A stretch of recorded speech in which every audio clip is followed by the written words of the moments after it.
The candle on the escritoire had burned low by the time Miss Cecily Thornton finished reading. The small parlor at Wyndham Chase was not one of the rooms the house showed its guests, being a working space arranged for the correspondence of visiting companions and secretaries, its single window looking not over the park but over the kitchen garden, where the last of the season's sage still held its color against the October gray.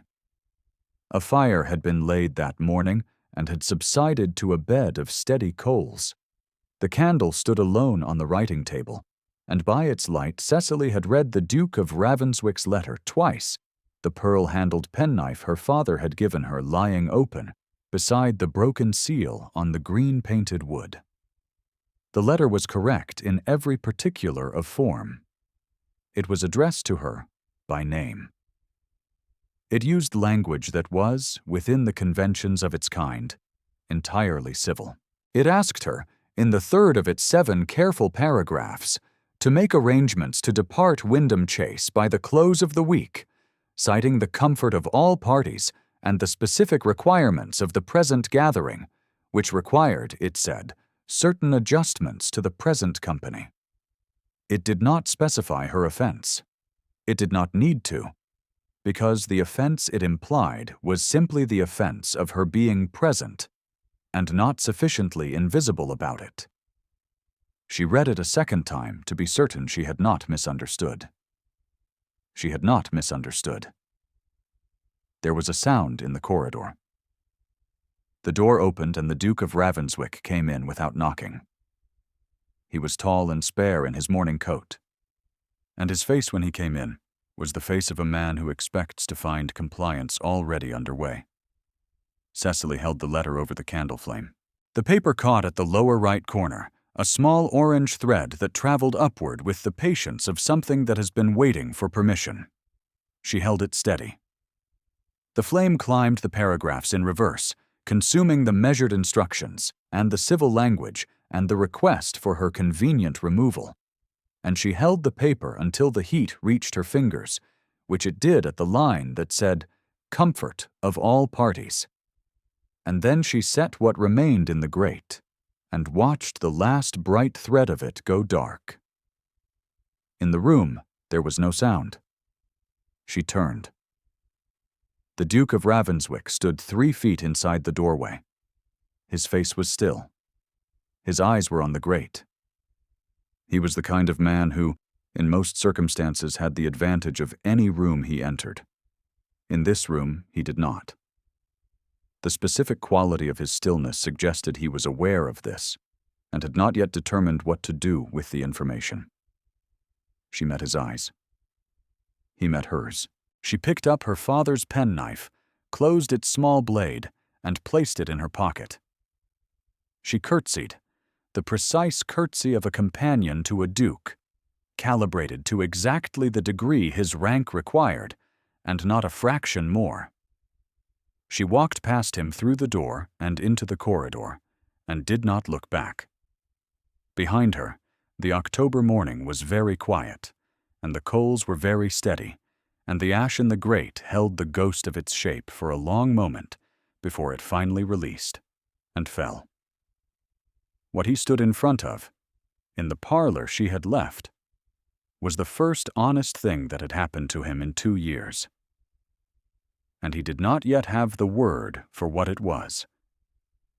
If you have ever watched a woman refuse what a powerful man assumed she would accept, you will know what that room felt like after she left it.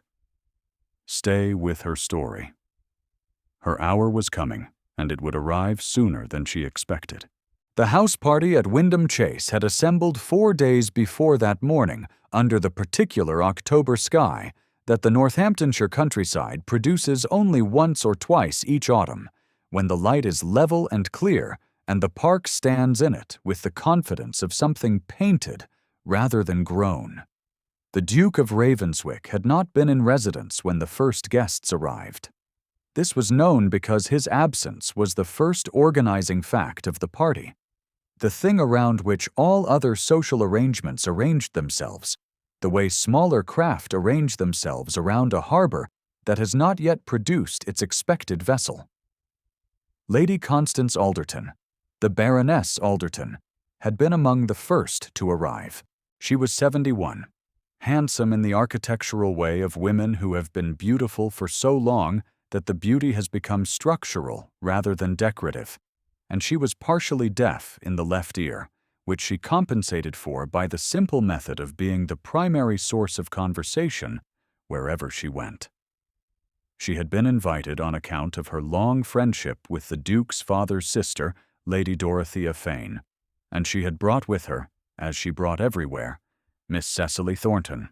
Cecily had been the Baroness's companion for 3 years, since the spring following her father's death, and she had become thoroughly accustomed to the particular position in which that arrangement placed her. She was present in every room the Baroness occupied, indispensable in every practical matter, and conspicuously absent from every social calculation that the room was conducting. She moved through drawing rooms and dining rooms and conservatories and parlors in the way well-maintained furniture moves through them, which is to say, with the kind of presence that people rely on without examining. She was 25, with the economy of manner and dress that 3 years of genteel employment produces in a woman who came to it from something better and has determined that this fact will cost neither herself nor anyone else any visible distress. Her father had been a solicitor in Marlborough. Thomas Thornton had been a careful man, precise in his accounts, and generous in his judgments, and the debts he had left at his death had been, compared to many estates' final reckoning, unremarkable. They had nonetheless consumed the house, the furniture, the small library she had minded most, and the life that had been arranged around them. 3 years of service had not retired all of it.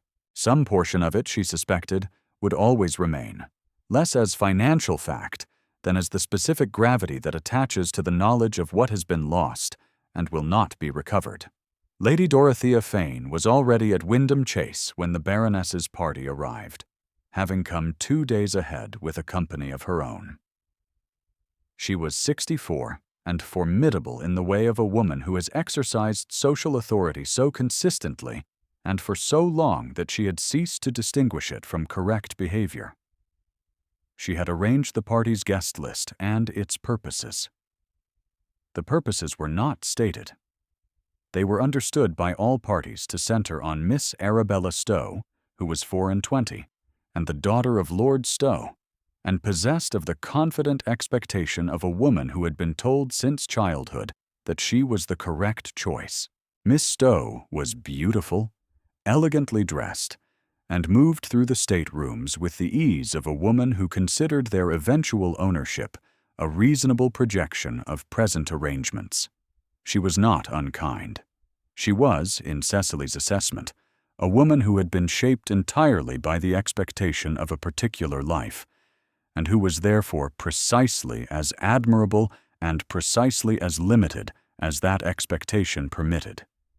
She had not spoken to Cecily directly by the end of the first full day. This was not hostility. It was a specific form of accuracy. The social calculation of a woman who knows which relationships require investment and which do not. Lady Dorothea found Cecily in the library on the second afternoon. Cecily had been sent for a volume of sermons the Baroness wanted for a poor night's sleep, and the library at Wyndham Chase was the kind that takes some time to navigate, being organized along lines of private logic that had been imposed across 3 generations and never quite consolidated. She was on the upper gallery when she heard Lady Dorothea come in below, and she descended with the volume under her arm to find the older woman arranged near the window, with a naturalness that was not quite accidental, from which position she could observe both the door and the gallery steps. Lady Dorothea remarked on the quality of the library. She remarked that it was organized rather specifically to the family's own historical interests, and that she imagined it would appear somewhat overwhelming to those accustomed to quieter establishments. "I imagine, for the Baroness's companion," she said, with the warm precision of a woman who has chosen the word carefully It must be quite a great deal.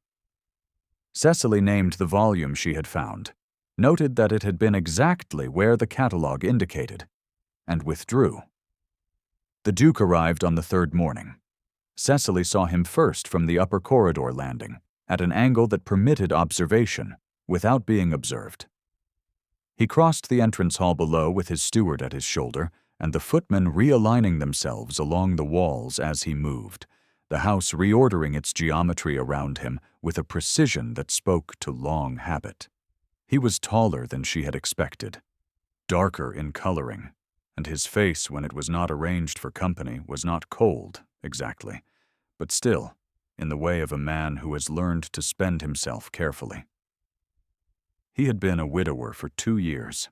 The Baroness had told her this on the journey from Marlborough, along with his age, which was 34, and his particular reserve. She had noted these facts and filed them in the place where she kept information about people she was not going to think about. She thought about him once on the evening of his arrival, when she heard his voice in the corridor outside the Baroness's rooms, something about the east windows needing attention before the cold settled in. Then she told herself firmly that this was a household matter and did not concern her, and attended to the Baroness's correspondence until the candles burned down. The Duke spoke to her directly for the first time on the following evening, during the long reception before dinner in the white drawing room. The room was 30 feet long and lit by an abundance of candles that made the pale silk hangings glow and the diamonds worn by several women in the company glow against them. And it was a room designed to produce a specific kind of beauty in the women it had been arranged to display. Cecily was wearing a gown that had been made for the previous winter and altered, expertly but visibly, at the sleeves. She stood slightly behind and to the left of the Baroness's chair, which was her habitual position. And she had been standing for nearly 2 hours because the Baroness had not yet risen, and Cecily's position did not permit her to sit when the Baroness did not. The soles of her shoes, which were thin from a winter's use, had begun to communicate this fact with some persistence. The Duke appeared at her shoulder without her having heard him cross the room. This was, she would come to understand, characteristic of him, the way he arrived without announcement, the particular quality of the air that preceded his proximity before any sound confirmed it. "You will eat something before we return to the drawing room after dinner," he said. He was not looking at her. He was looking somewhere past her left shoulder toward the fireplace, with the expression of a man issuing an instruction he has not decided to explain. "I am quite well, Your Grace," she said. "The supper room will be open at 9:30, he said. "It is at the end of the east corridor." He moved away. He did not wait for her acknowledgement. He rejoined a small group near the window, and within 30 seconds was discussing the winter shoots with Lord Stowe, and Cecily looked at his back for one considered moment, and then told herself, with the firmness she reserved for occasions of internal debate, that she had been told where the supper room was. And that was all. She went to the supper room at 9:30. She ate cold sliced beef and a roll, and drank a glass of Rhenish, standing at the edge of the long table, alone in the room for several minutes, before 2 other guests arrived. The food was very good.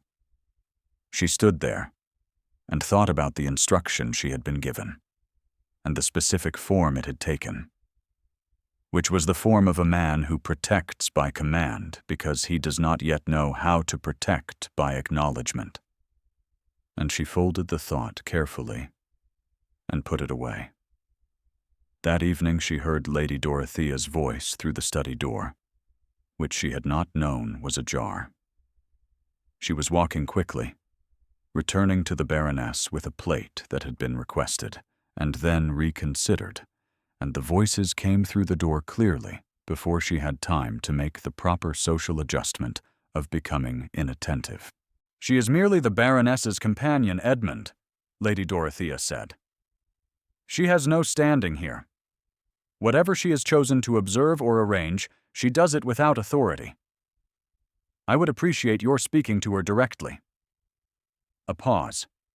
The Duke's voice in reply was too low to separate into words, but its quality was not the quality of assent, and not quite the quality of refusal. Cecily walked on. She took the plate to the Baroness. She said nothing. The witnessing happened the following afternoon, during the thunderstorm. The storm came in over the park from the north, faster than anticipated, and drove the guests indoors from the gardens. In the blue sitting room off the main hall, Cecily found the Baroness's grandniece Emmeline, who was 7 and had come with her mother for the afternoon, behind the curtains of a window seat, her arms around her own knees, her face pressed into the cushion, because the thunder directly overhead had distressed her considerably. Cecily sat down beside her. She had her mending with her, the Baroness's winter shawl that wanted careful work at the hem. She threaded her needle and said, in the even voice she kept for situations that required steadiness to be modeled rather than merely described, that she would tell Emmeline about the house she had grown up in, which had stood close to the Thames, where thunderstorms sounded entirely different, pulled away by the river, made into something almost musical by the distance. She talked and mended. Her needle moved through the damaged hem in even strokes. Her voice moved through the story of the Thames house, its garden, the pear tree in the corner that produced a variety very fine in October, the way the river looked in winter light from the upstairs windows. Emmeline unclenched by degrees. Her arms came down from her knees. She moved closer to Cecily's side, and after a while rested her head against Cecily's arm, tentatively. And Cecily did not pause in her mending, and did not pause in the story. The Duke was in the doorway. She looked up and found him there, one hand on the frame, watching. He was in his riding coat, which suggested he had been outside when the storm came in, and had come inside rather than changed. His expression was the expression of a man confronted with something for which he does not have a prepared response. Some quality of what was happening in front of him that did not fit his categories. He looked at Cecily's hands, steady on the mending. He looked at the child settled against her side. He looked at the fact of it, which was a fact without performance in it, and something in his face registered this in the way of a man making a precise observation that he will return to later. She held his gaze for one moment. He said nothing. After a moment, he turned and walked away. Emmeline said she hoped the pear tree had had very high branches. "The highest," Cecily said. "Quite impossible to climb." Emmeline said she would have managed. The storm moved east. The afternoon came back.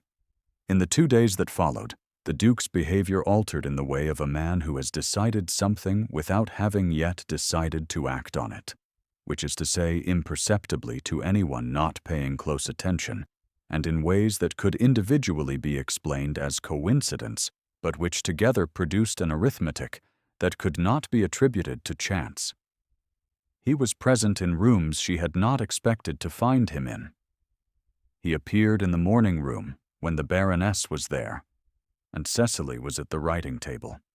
He appeared on the terrace when she had come out to retrieve the Baroness's forgotten book, though it was cold and there was no particular reason for a man to be on the terrace in October.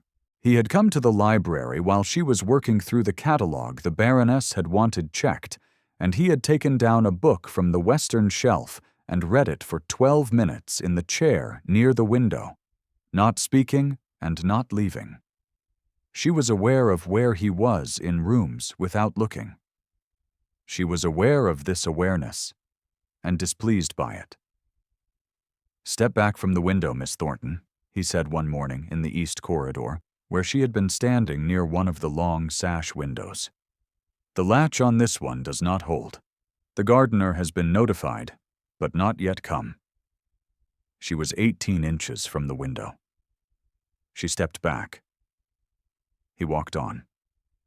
She looked at the latch, which was in fact broken, and thought about the specific quality of an attention that notices this from across a corridor and chooses to say something about it, and nothing about the 40 other things it might be said to have noticed. The evening before the burning brought a different quality of proximity. The company had gathered in the drawing room after dinner, smaller than usual, and Miss Stowe played the piano very well, with the ease of a woman whose accomplishments have been developed with great care toward a specific purpose. The Baroness was asleep in her chair before the second piece concluded, and Cecily sat beside her and watched the room and watched, without appearing to watch, the Duke's face. He was not listening to the piano.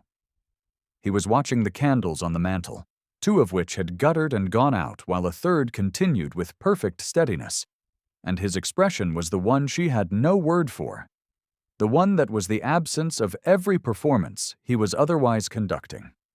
For one unguarded moment he was somewhere else entirely, somewhere that cost him rather more than the white drawing room. A thought about a young woman who had been equally determined, about a name given in the hours that remained to give it, about the specific weight of having been very cold when warmth was the thing required. He had not permitted himself this thought since morning. It had found him, as these thoughts will, in an unguarded room at an unguarded hour. Cecily looked away. When the music was done and the company was dispersing, he came and bid the Baroness good evening. The Baroness, waking cleanly from her chair in the way the very old sometimes can, told him that he looked exactly as his father had looked at 34, which she meant as a compliment, his father having been a very fine man. He was, the Duke said. 2 words. The weight inside them was not grief exactly. It was the weight of a man who has kept very precise accounts of something he has lost and finds.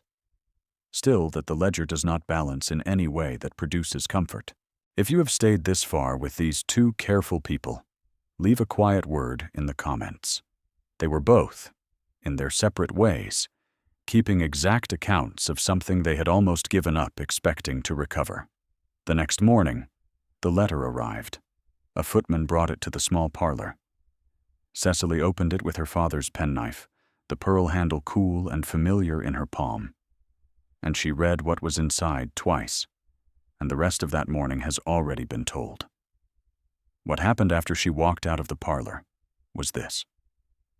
She returned to the Baroness's room and sat with her through the reading of the day's correspondence.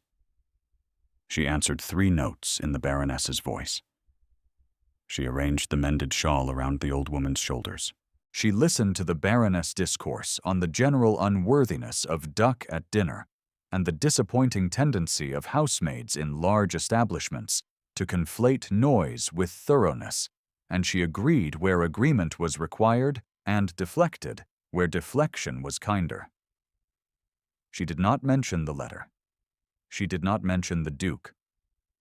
She was made of the same material as her father's penknife, which is to say, refined past the point where ornamentation serves any purpose, useful in every condition, worn smooth by daily use, and entirely uninterested in what anyone required it to be other than what it was. She was made, in other words, of pride, not the useless kind, the kind that does not burn, even when everything else does. Luncheon was served in the long dining room at 1:30. Lady Dorothea had arranged the seating with the precision of a woman who understands that proximity is argument.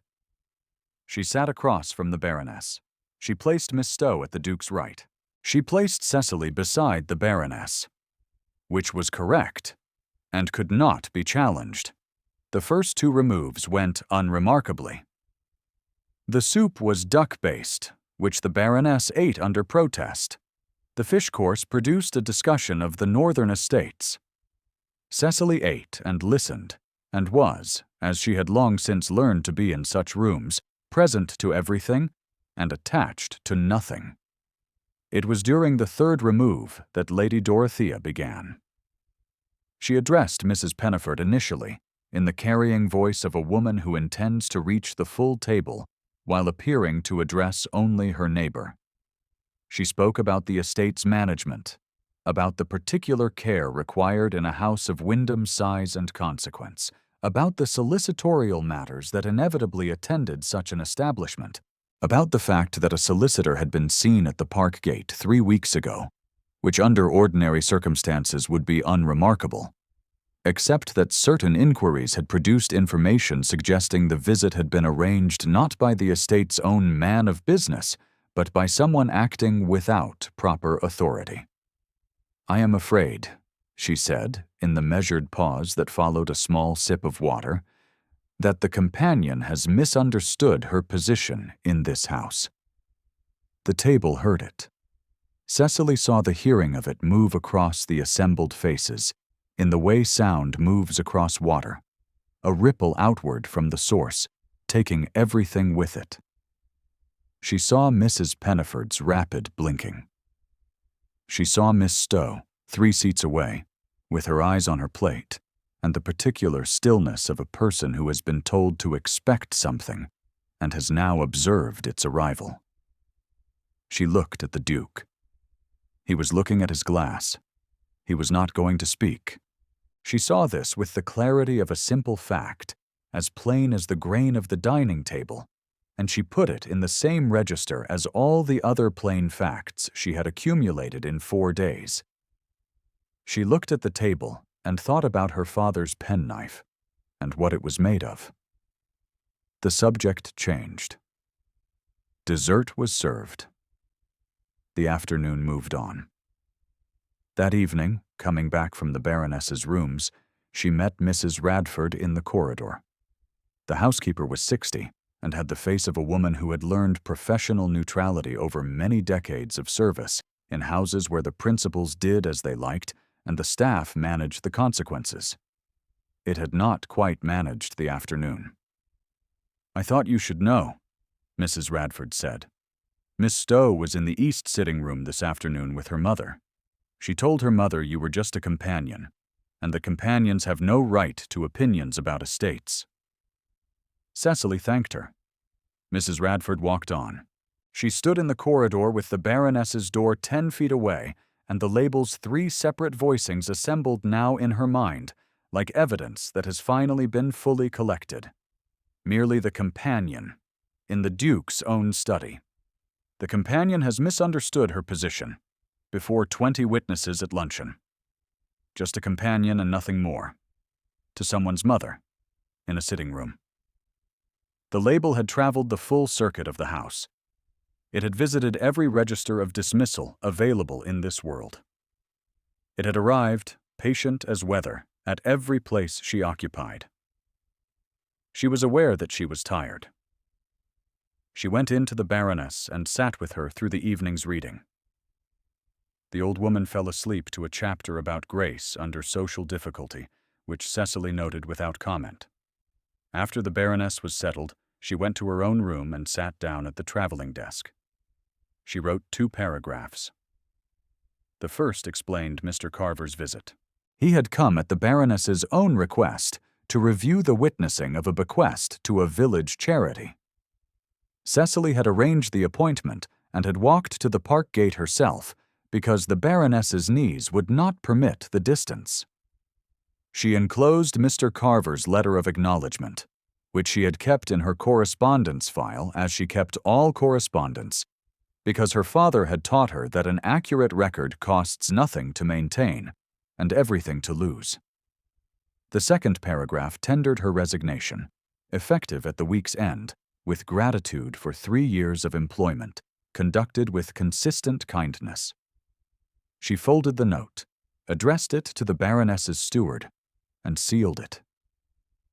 She held her father's penknife in both hands in the lamplight, and thought about Marlborough, and the library that had gone with the house, and the pear tree she had not seen in 3 years, and was not likely to see again, having no occasion to return to a house that was no longer hers. She thought about the specific quality of being alone when one is accustomed to being alone, and finds, unexpectedly, that on this particular evening, one does not wish to be. The knock came 53 minutes later. She opened the door. The Duke of Ravenswick stood in the corridor in his riding coat, not having gone riding. He was holding a letter. She recognized the hand on the outer fold as her own, and the enclosure as Mr. Carver's acknowledgement. The steward had moved with commendable efficiency. "I owe you an apology," he said. She looked at him for a moment. "You owe me several," she said. He did not argue this. His face was doing something she had not seen it do across 4 days of observation, something that was not the absence of performance, but the presence of something else, unguarded and particular, and not at all what the white drawing room and the dining table had been showing her. "May I come in?" he said. She opened the door wider. She did not close it behind him, leaving it open 3 inches on the corridor, because she had not abandoned her judgment, and because the story of what the next conversation might become needed a witness of some kind, even if the witness was only a strip of empty corridor. He stood near the window. She stood near the table. The space between them was the space of 4 days of proximity and 4 days of misdirection, and the weight of an apology not yet fully given. He said, "The letter was written on my aunt's report. I should have spoken to you directly before acting on it." "Yes," she said. "You should have." "I'm doing so now." "You are," she agreed. Through the window, the park was dark, and the first stars were out above the tree line, sharp and cold. She was aware of the slight thickness in his breast pocket, which she had noted at a distance since the first day, and which had meant something different to her since the Baroness had told her about Charlotte in the carriage from Marlborough. She said, because she had run out of the specific resource that keeps true things inside, "I know what you carry in your pocket. The Baroness told me about your wife, about your son. I am sorry, Your Grace." He looked at her. Something moved in his face that did not have a name in the vocabulary of the polite world, but which had a name in the vocabulary of people who have lost something, and have met someone else who has lost something, and recognized the shape of it. He reached into his pocket and drew out the small oval miniature. She looked at it. A young, dark-haired woman, solemn and clear-eyed, painted with the precise, delicate brushwork of a decade ago, young in the way of someone who does not yet know what is coming. He held it for a moment, looking at it. Then he looked at Cecily. "She would not have tolerated my letter either," he said. It was not an endearment. It arrived as a simple stated fact, and it turned something in the room with the quality of a key turning in a lock that has been waiting a long time for the correct key to be applied, and the mechanism fell open, and Cecily felt the thing she had been holding all day release its specific tension. He put the miniature back in his pocket. He turned toward the door. "Come to the drawing room," he said. "The company has assembled." He walked into the corridor. She followed. He did not escort her. He walked ahead of her down the corridor and through the main hall and to the drawing room, and she followed 3 steps behind, which was the correct interval, and she thought with great clarity that she did not know what was going to happen in the next 5 minutes, and that for the first time in several days she was not afraid of not knowing. He opened the drawing room door. He went in. She followed. The room held 17 people in their evening arrangements, and it registered his entrance, and then hers behind him, with the quality of attention a room produces when it has been, in some way, waiting. Lady Dorothea sat near the fire. Miss Stowe was on the settee. The Baroness was in her tall chair, awake and extremely alert, and she turned her head and looked at the door and then at Cecily, with an expression that was not surprise. The Duke walked across the full length of the drawing room. He walked past the settee and the fireplace and the grouped conversations and the candle stands, and he stopped 2 feet from Cecily, who had not moved from the door, and the room stopped with him. Lady Dorothea said, "Edmund?" He looked at Cecily. She looked at him. He said in a voice calibrated to the room's acoustics, "Miss Cecily Thornton will be my Duchess." 8 words, specific, irrevocable. No rhetorical scaffolding. No poetic elevation. No appeal to the room's sympathy. A fact stated in the indicative, and the room heard it as a fact. And the fact altered the room's geometry immediately and permanently. Lady Dorothea said, "You cannot be serious. She is merely the companion, Edmund. She has no family of consequence, no fortune, no standing of any kind." She stopped. "I mean exactly what I said," he said. He was still looking at Cecily. Miss Stowe set down her cup. She did it with perfect control, the small sound of porcelain on saucer very precise in the room's held silence, and her posture did not alter, and her face went carefully still. And she was in this moment entirely admirable in the way of a woman who has just been very unlucky and knows it and has decided, with considerable dignity, to know it in public. The Baroness said from her tall chair, in the carrying voice of 71 years, "It is about time, Edmund." Something moved through the room, not quite laughter, but the warm collective exhalation of 17 people who have just witnessed something arrive that they had been sensing, in their various degrees of attention, for several days. He looked at Cecily. She had not moved. "You have not asked me," she said low. "No," he said. He was entirely still. "I have not." A pause. "Miss Thornton, will you do me the honor?" She looked at his face. She saw in it what she had been watching for 4 days and choosing not to certify, the thing that was not reserve and not coldness, and was, she understood now, the very particular quality of a man who has been extremely careful with himself for a long time, and is, with these 8 words and this pause, and this entirely unguarded expression, choosing to stop. "Yes," she said. He offered his hand. She placed her fingers over it. His hand closed around hers, steady, with the quality of a grip that is not demonstrative and is not going to release. Lady Dorothea withdrew 20 minutes into the gathering that followed. On some private errand she named with dignity, and everyone understood, and she was not seen again before the house retired. Miss Arabella Stowe remained for the full evening and conducted herself throughout with a composure that was genuine and cost something real, and was observed by those present with the quiet recognition such composure deserves. The company found their rooms in 1s and 2s as the night settled over the park, and the drawing-room candles were snuffed in their usual order. And the house made the small sounds houses make when they are reassembling themselves around a new arrangement of their future. The small parlor, when Cecily came to it near midnight, was as she had left it. The fire had subsided to coals. The ash in the grate held the ghost of its shape still. The letter's outline not quite dissolved.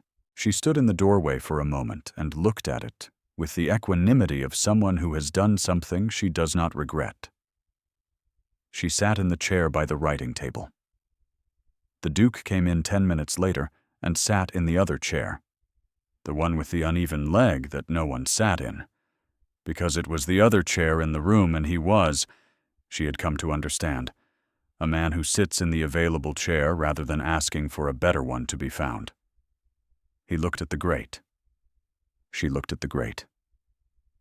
Between them the coals made a low, steady sound, and outside the October night pressed quietly at the kitchen garden window. He told her about Charlotte. Not all of it, and not in the way of a man unburdening a great accumulated weight, but in the level factual way of a man who has decided that the record should be made accurate. Charlotte had been 23 when she died. The argument had been about traveling when her time was very near, She had gone because he had been cold and frightened, and had expressed both as instruction, and she had been equally determined, and he had not given her a reason to stay that was honest enough to answer. The infant had lived 4 hours. He had been named George for his grandfather. The name had not been used for any purpose after the morning of the 4th hour, except in the Duke's own private accounting. Cecily listened without diminishing any of it. When he finished, she sat for a moment in the firelight, and then she reached into her pocket and set her father's penknife on the edge of the escritoire between them. The pearl handle caught the candlelight in its specific yellowed way, the way of an object that has been carried a long time and is carrying still. She told him about Thomas Thornton. The accounts kept in exact order. The debts that had been smaller than feared. The library she had minded most. The pear tree in the Marlborough garden that she had not seen in 3 years and was not likely to see again, having no occasion to return to a house that was no longer hers. Her father had told her once that the only thing a person could genuinely guarantee was the accuracy of their own work.